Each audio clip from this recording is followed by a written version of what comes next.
নমস্কার, গুরু কৃপায় করলাম। বৃশ্চিক লগ্নের যে শুভ এবং অশুভ গ্রহগুলো আছে সেগুলো নিয়ে আজকে আলোচনা করব। বেশি কথা না বাড়িয়ে মূল বিষয়ে আমরা চলে যাব।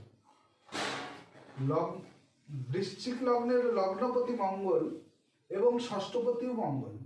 তাহলে ষষ্ঠপতি দুস্থানপতি বা তিসরাপতি এবং মঙ্গল হচ্ছে লগ্নপতি। যেহেতু মঙ্গল লগ্নপতি হয়েছে সেই জন্য তার দুস্থানপতি বা তিসরাপতি দোষ নষ্ট হয়ে যাচ্ছে।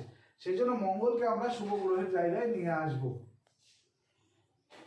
দ্বিতীয় ঘরের অধিপতি বৃহস্পতি এবং পঞ্চম ঘরের অধিপতি, দ্বিতীয়পতি মারক এবং পঞ্চমপতি হচ্ছে ত্রিকোণপতি।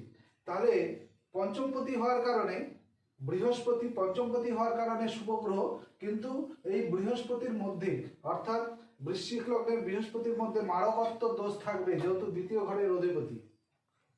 তৃতীয় এবং চতুর্থ ঘরের অধিপতি তৃতীয় ঘরের এবং চতুর্থ ঘরের অধিপতি হচ্ছে শনি। তাহলে তৃতীয় ঘর তিসরাপতি এবং চতুর্থপতি কেন্দ্রপতি, কিন্তু লগ্নপতি মঙ্গলের বিরুদ্ধগত শ্রেণী হওয়ার কারণে শনি কিন্তু অশুভ গ্রহের জায়গায় চলে এলো।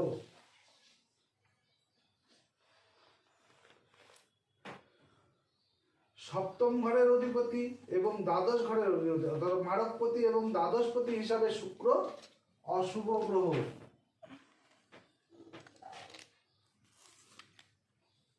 নবমপতি চন্দ্র ত্রিকোণপতি হিসাবে শুভ গ্রহ এবং দশমপতি কেন্দ্রপতি রবি অশুভ গ্রহ হওয়ার কারণে সে শুভ ফলদাতা অর্থাৎ রবি শুভ গ্রহের জায়গায় চলে এলো। এবং অষ্টমপতি এবং একাদশপতি বুধ দুস্থানপতি এবং তিসরাপতি বুধ অশুভ গ্রহের জায়গায় চলে এলো। তাহলে